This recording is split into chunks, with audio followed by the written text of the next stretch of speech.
So, we're going to live together in this house. I've remodeled this house into a two-family home. I was speechless. What did she just say? Remodel? A two-family home? This old house? Why would you do something like that without asking? Then, the mother-in-law began to make a surprising statement. Oh, yes, this is the most important thing. The renovation cost $200,000, so Tiffany, you need to pay for it. Eh? After all, the house is in Tiffany's name, right? Then, it's only proper for the owner to pay. The mother-in-law said this with a smile on her face. Ideally, I'd like the $20,000 I initially paid back. But since we're going to live together, I'll let it slide. I was speechless at the impossible things the mother-in-law was saying. My name is Tiffany, 28 years old. I've been married to Gabriel for 3 years. We live a peaceful life in a quiet suburban neighborhood. Gabriel works at a general company, and I do part-time clerical work and web design as a side job. I'm home. Welcome back. Dinner's ready. What's for dinner today? Today, we're having fried chicken. Wow. Yay! I'll change and be right there. My husband is 3 years older than me, but he has this innocent, childlike side to him. We used to live in a rental apartment in the city. But we moved to this old house in the suburbs because of noise issues and space constraints. Now, we're enjoying our life together. The house is old but spacious, and it's comfortable because we don't have to worry about noise. We were enjoying our married life like this. But the monthly visits from a certain person have been a headache since the beginning of our marriage. Tiffany. I'm here today. Hurry up and open the door. My mother-in-law would shout this while repeatedly ringing the doorbell. I hurried to the entrance. If I was even a little late, she would start banging on the door. Mother. I'm opening it now. I opened the door with a forced smile, feeling irritated. Open it quickly. I don't like the bugs around here. Has Gabriel not come home yet? He's still at work. I see. Oh, that's right. I baked some sweets for you, Tiffany. And I brought some other dishes that Gabriel likes. The woman holding a large bag and talking non-stop was my mother-in-law. She comes once a month. Every time, I greet her with a forced smile. Perhaps because her husband was an only child. The mother-in-law always wanted to take care of him even after marriage. She was so kind as to even teach me, her daughter-in-law, how to do household chores. Gabriel likes his flavors stronger. Saying so, the mother-in-law added an unbelievable amount of salt. Eating like this could make someone sick. Moreover, she wants to have everything her way. She even changed the places of the vacuum cleaner and hairdryer on her own. I panicked when I couldn't find them the next time I needed them. If she does as she pleases even just once a month, it's too much. Gabriel once casually mentioned living together, but I strongly opposed it. For now, I've avoided living together in the old house, but she persistently says, if my parents need care, we'll live together. You have to agree to that. It's disappointing to think we might have to give up our beloved old home if that happens. I'm trying to find a way to avoid living together for caregiving. Just the thought of her staying once a month is disheartening, let alone every day. About 2 years into our marriage in this old house, we got news that my father-in-law had fallen down the stairs and broken his leg. Given the situation, we should take care of Dad. Let's live together. As we discussed before our marriage. I was conflicted, but the situation was what it was. Yeah. I understand. It's tough for your dad. I was genuinely worried about my father-in-law. He's a very kind man, so I agreed to this cohabitation. The thought of being busy caring for my in-laws and possibly not being able to do my side job was worrisome. It's an important source of income, and I'd like to keep it if possible. But Gabriel just said, please prioritize home matters, and left the room, going to work. Left alone, I felt resigned to my husband's selfish thinking. For now, I'll explain the situation to my clients and tell them I won't be able to take on much work. I made up my mind to live together. However, in the midst of all this, an unexpected situation occurred. I was working my part-time job as usual when I suddenly felt numbness in my hands and feet, followed by severe dizziness, and I collapsed. A colleague immediately called an ambulance, and thankfully, my life was not in danger. However, tests revealed I had a young onset stroke. I had been warned about high blood pressure and health checkups, but never went to the hospital. So it was my own fault.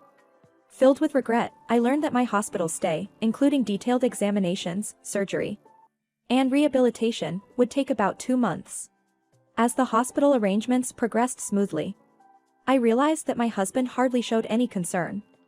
After being diagnosed with the stroke, I tremblingly took out my phone and called Gabriel. But you'll get better with hospital treatment, right? Yes. Well, I'll take care of the preparations for living together. Don't worry and rest well. He said this and hung up the phone. I didn't expect him to prioritize our future life with his parents over my health even at such a time. Thankfully, since my father-in-law was still hospitalized with a broken leg, I didn't have to worry about caregiving and could focus on my treatment. It was a silver lining that we didn't have children, so no need to worry on that front either. After 2 months in the hospital, I'll have to live with my mother-in-law. I muttered to myself in the empty hospital room. Lying in bed, I felt more and more depressed. So I decided to take this opportunity to work on my side job. Without anyone to disturb me and no household chores to worry about, I could concentrate on work all day. Time flew by, and I got a lot done. Perhaps this hospital stay was the last free time God gave me. I decided to work as much as I could to earn money. Once this period is over, I'll work hard on household and caregiving tasks as a daughter-in-law. Then, about 2 months of hospital life came to an end. The day of discharge finally arrived. Gabriel texted me, "It's Saturday. Should I come to pick you up?" But I wanted to savor my last moments alone, so I replied, "No, it's okay. I'll take the bus home." Riding the bus, I gazed at the familiar scenery outside the window and realized I was nearly home. At first, I was a bit dissatisfied with the poor accessibility, but now, realizing this might be my last time enjoying this rich natural landscape, I felt deeply moved. My in-laws' house is relatively close to the city center, so life will probably return to how it used to be. The relaxed lifestyle I currently enjoy will likely be impossible. Feeling a bit sad, I slowly got off at the familiar bus stop. I was about to bid farewell to my beloved house and continued walking towards it. I stopped in my tracks at the sight before me. What's this? There should have been my favorite old house here. An old-looking house that seemed to be inhabited by elderly people. But now, a house I've never seen before stood in its place. Its exterior was beautiful and modern. I wondered if I had mistakenly come to the wrong place after being in the hospital for 2 months. I checked the surrounding buildings and the way I came, but it was definitely not a mistake. Wandering around wouldn't help, so with trepidation, I pressed the house's intercom and heard a familiar voice reply, "Yes." It was unmistakably Gabriel's voice. But it could be someone with a similar voice. I replied softly, "It's Tiffany." The front door then opened, revealing Gabriel in his casual clothes. "Welcome back. You're earlier than I thought." "None of that matters right now." "No, what's with this house? Why has it changed so much?" Annoyed at my husband who was trying to continue the conversation nonchalantly while scratching his bed head, I questioned him. "Didn't you say we were going to live with your parents? Why did you remodel the house? Can you explain what's going on? What have you been doing while I was in the hospital?" As I confronted Gabriel, he seemed flustered. "Well, this is..."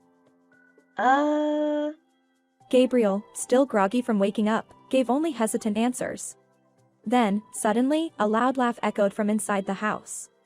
Could it be? I hurriedly took off my shoes, passed by Gabriel, and headed toward the living room. Opening an unfamiliar door leading to the living room, I saw my mother-in-law lying on the sofa, watching TV and laughing.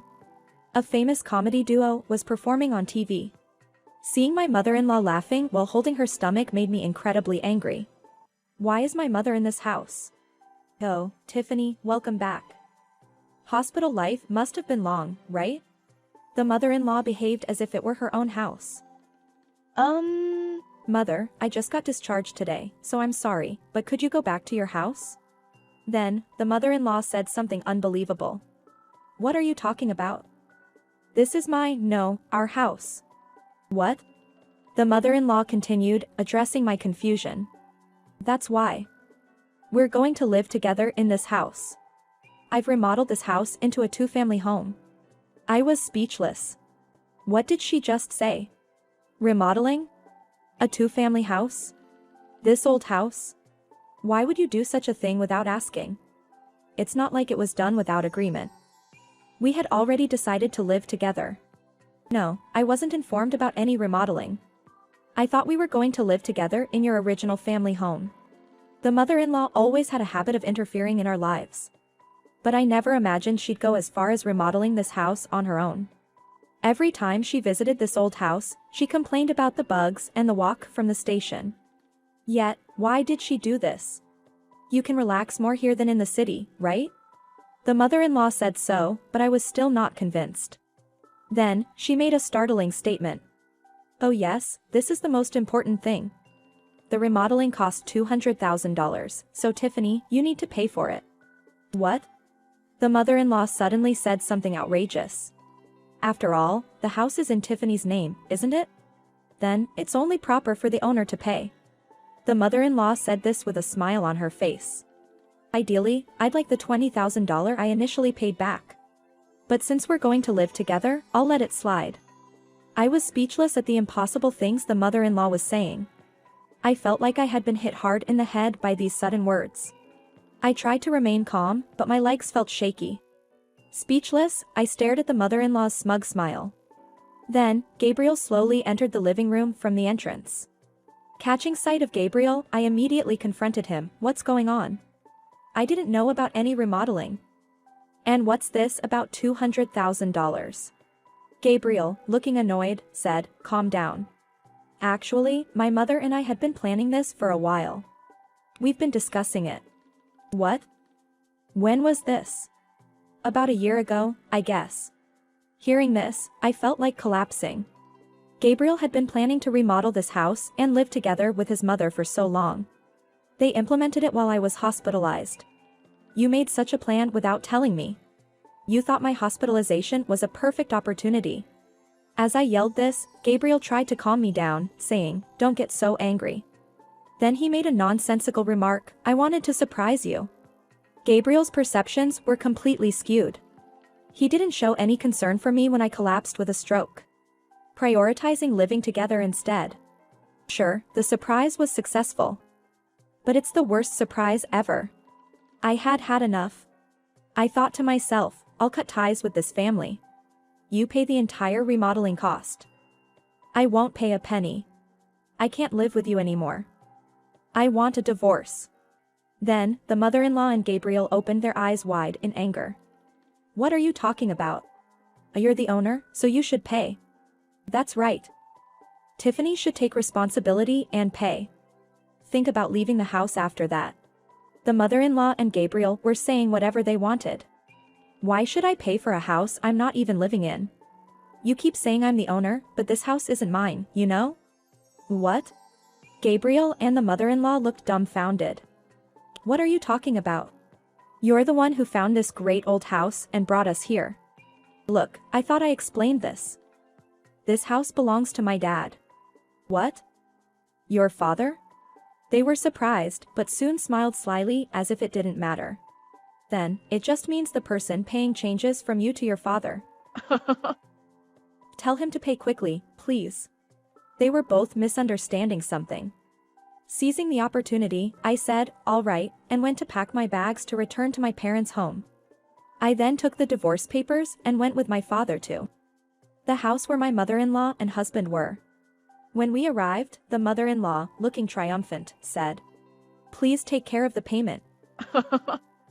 My father remained silent, not responding, while I handed the divorce papers to Gabriel, saying, here's the divorce petition.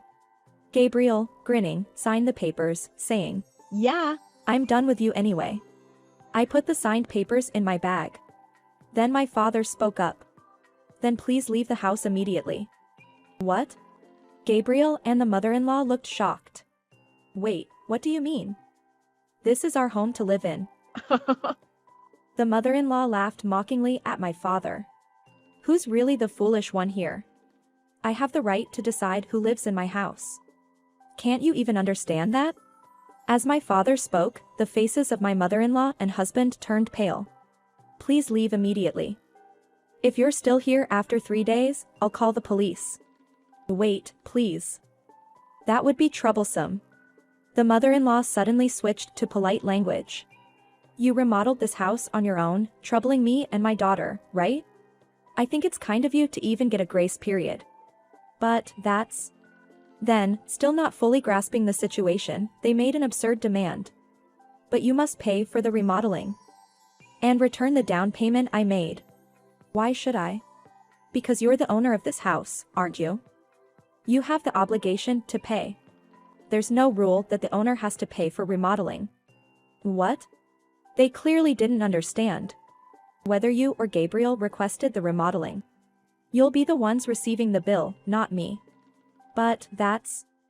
Finally understanding everything, the mother-in-law and husband were speechless, slumping down. I will never forgive you for hurting my daughter and doing this to my house. Saying this, my father stood up and left the house. Goodbye. I'll file the divorce papers. I followed my father out of the house. The divorce between me and Gabriel was finalized after submitting the papers. My ex-husband and ex-mother-in-law were forced to leave and return to their original home. It seems they hadn't yet sold it because this whole remodeling and cohabitation plan was only between the mother-in-law and husband. The father-in-law wasn't informed as he was still hospitalized. Later, I received an apology from my father-in-law, saying he was sorry for his wife and son's behavior. However, he had always ignored his wife's rampages. So I accepted the apology but cut off all contact with them. It appears that my father-in-law divorced my mother-in-law and cut ties with Gabriel too. No wonder, considering he came back from the hospital to find his family had caused a $200,000 debt with their outrageous actions. My ex-mother-in-law and ex-husband were kicked out and now live in a cheap apartment, working hard to pay off their debt. It's all their own doing, so I don't have any sympathy for them. Meanwhile, the house they remodeled without permission sold for a good price, giving my father a nice windfall. It turned out like a huge gift from my ex-in-laws to him. And for me, I now have more time for my side job, which has significantly increased my income. Having gotten used to the peaceful life, I now live happily in a rural area with low rent.